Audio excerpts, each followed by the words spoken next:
नमस्कार साथियों, मंच पर उपस्थित सभी सम्माननीय नेतागण और मंच के सामने मौजूद समाजवादी सिपाही सभी को सलाम करता हूं। मैं बहुत कम शब्दों में अपनी बात करूंगा, लेकिन ठोस बात करूंगा। सबसे पहले मैं अपना परिचय देना चाहूंगा। मेरा नाम राजीव निगम है। मैं मुंबई से आया हूं। बहुत सारे टीवी के शोज में आपने मुझे देखा होगा, कॉमेडी शोज में देखा होगा, बहुत सारे वीडियोज आप लोग मेरे देखते होंगे।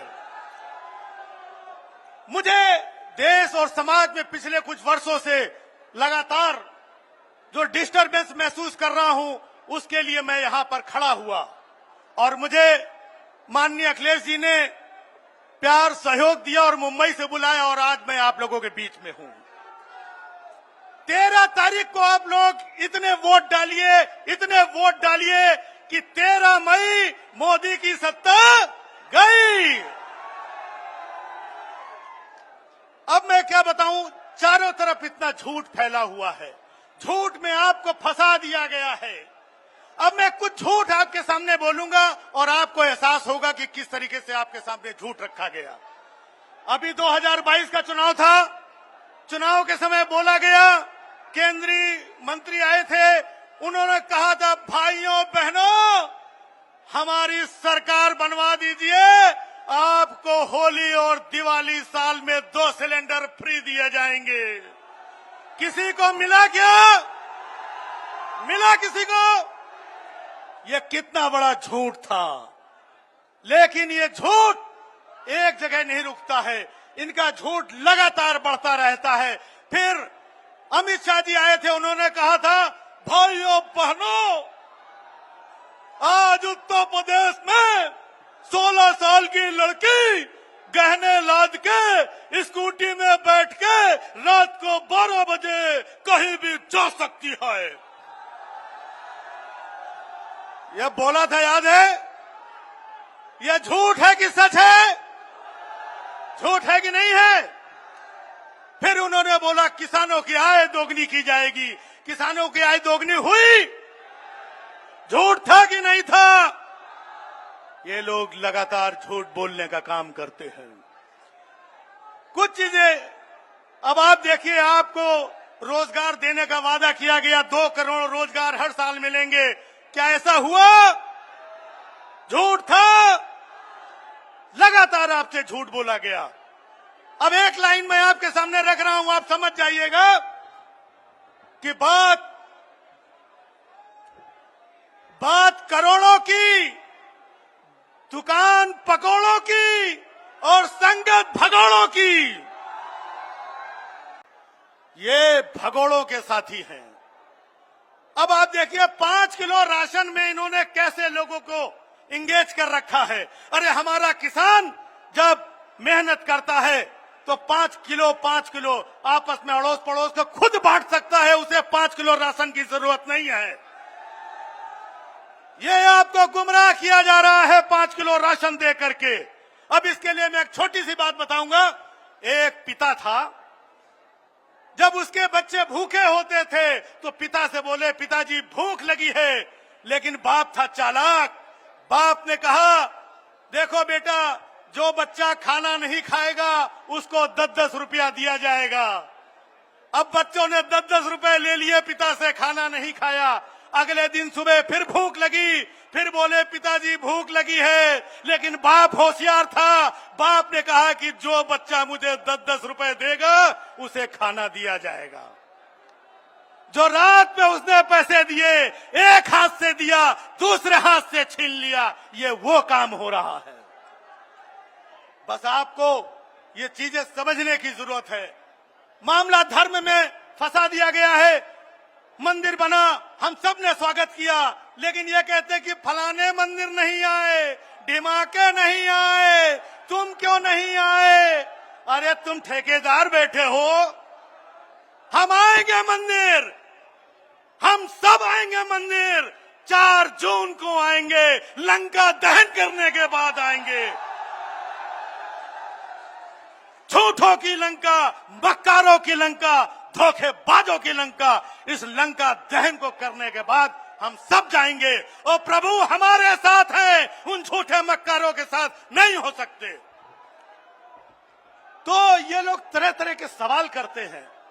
आज आप देखिए, दो पंक्तियां रख रहा हूं कि कभी बात टोक्यो की तो कभी लंदन की करते हैं, कभी बात टोक्यो की तो कभी लंदन की करते हैं और भोली भाली जनता का झूठे अभिनंदन करते हैं, लेकिन मुड़ के नहीं देखते हैं मणिपुर की तरफ और बातें महिला शक्ति वंदन की करते हैं। बहुत झूठे हैं। जो कभी कहा करते थे बहुत हुई महंगाई की मार, अब महंगाई का मां बोलते हैं क्या? जो बोलते थे बहुत हुई डीजल पेट्रोल की मार, अब डीजल का डा बोलते हैं क्या? जो बोलते थे काला धन लाएंगे, आज काले धन का बोलते हैं क्या? आज उल्टा विदेशों में काला धन 3 से 4 गुना बढ़ गया है। अब काला धन का नहीं बोलते हैं, क्योंकि इन्होंने आपको बेवकूफ बना करके अपना काम निकाल लिया है, अपनी सत्ता हासिल कर ली है। ये लोग पिछले 10 सालों से नाम बदलते रहे, नाम बदलने का काम किया है, कपड़े बदलते रहे और तो और अब संविधान बदलने की सोच रहे थे, लेकिन ये जनता संविधान बदलने से पहले तुम्हें बदल देगी। तो महंगाई की बात कर रहा था, बीच बीच में मैं छोटी छोटी चुटकियां भी लेते रहता हूं ताकि आपको बात आसानी से समझ में आए। महंगाई देखिए, डीजल पेट्रोल कितना महंगा है, कड़वा तेल कितना महंगा है। कहते हैं कि हमें तो डीजल ने लूटा, हमें तो डीजल ने लूटा, पेट्रोल में कहां दम था। हमें तो डीजल ने लूटा, पेट्रोल में कहां दम था, और मेरा पकोड़ा भी कढ़ाई में नहीं डूबा क्योंकि उसमें भी तेल कम था। अब कोई महंगाई की बात करने वाला नहीं है, लेकिन अब महंगाई कहां से कहां हो गई है। आज ये आपको कभी मंगलसूत्र का डर दिखाते हैं, आपसे कहते हैं कि ये आएंगे तो मंगलसूत्र छीन लेंगे। फिर कोई कहता है अगर आपके पास 4 कमरे का घर होगा 2 कमरे छीन लेंगे। फिर कहते हैं आपके पास 2 भैंसियां होंगी, 1 भैंसी छीन लेंगे। मतलब आपके पास जो होगा उसका आधा ये छीन लेंगे। तो मैं कहना चाहता हूं, आपके पास 303 सीटें हैं, आधी हम लोग छीन लेंगे। जो राहुल गांधी जी ने कहा था ये 150 से आगे नहीं बढ़ पाएंगे, तो 303 में जब आधी छीन लेंगे ये 150 में अटक के रह जाएंगे। बस आप लोगों को अपनी आवाज बुलंद रखनी है।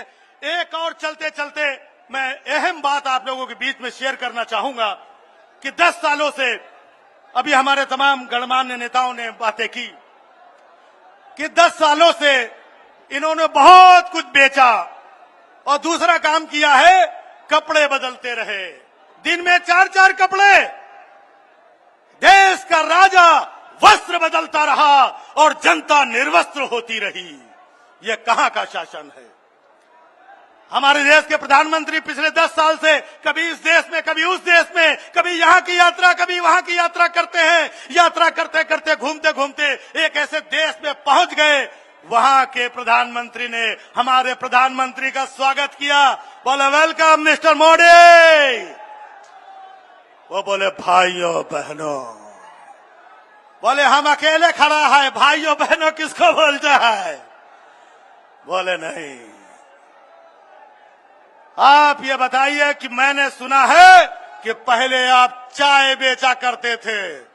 उन्होंने बोला मित्रों, ये बात पूरी तरह सच है कि पहले मैं चाय बेचा करता था। तो सामने वाले प्रधानमंत्री ने कहा कि मैं तुम्हारी बात पे ऐसे यकीन नहीं करूंगा, तुम अपने हाथों से 1 कप चाय बना कर पिलाओ तो मानूंगा। अब हमारे प्रधानमंत्री जी अंदर गए, चाय लेकर के आए, सामने वाले प्रधानमंत्री को दिया। जैसे उन्होंने एक सिप लिया, पूरी चाय मुंह से बाहर, उन्होंने बोला इतना गरम मसाला, इतनी हल्दी, इतना गरम मसाला, इतनी मिर्ची, ये चाय में कौन डालता है? तुम झूठ बोलता है कि तुम चाय बेचा करता था। तो अब जवाब सुनिएगा, मजा आए तो पीछे तक तालियां बजाइएगा। उसने बोला कि नहीं भाई और बहनों, मैं कभी झूठ नहीं बोलता। मैंने कहा था कि मैं चाय बेचा करता था, बनाया नहीं करता था। भाइयों बहनों, मुझे बेचना अच्छी तरह से आता है, बनाना नहीं आता है। तो बेचने का काम किया है। अब आपका नंबर आया है, अब आपके हिस्से की जिम्मेदारी है। अब आपको अपने कर्तव्य का निर्वहन करना है, क्योंकि जब जब जनता करती है क्रंदन, तब तब चुप रहंदन जुमला नंदन। अब आपका टर्म आया है, आपका दौर आया है। मैं सिर्फ एक बात, आज इंडिया गठबंधन के हमारे साथी मौजूद हैं यहां पर सारे लोग। आज इंडिया का नाम लेना इनके लिए कितना मुश्किल होता है। इंडिया को इंडी कह के चिढ़ाते हैं, इंडिया को इंडी कहते हैं।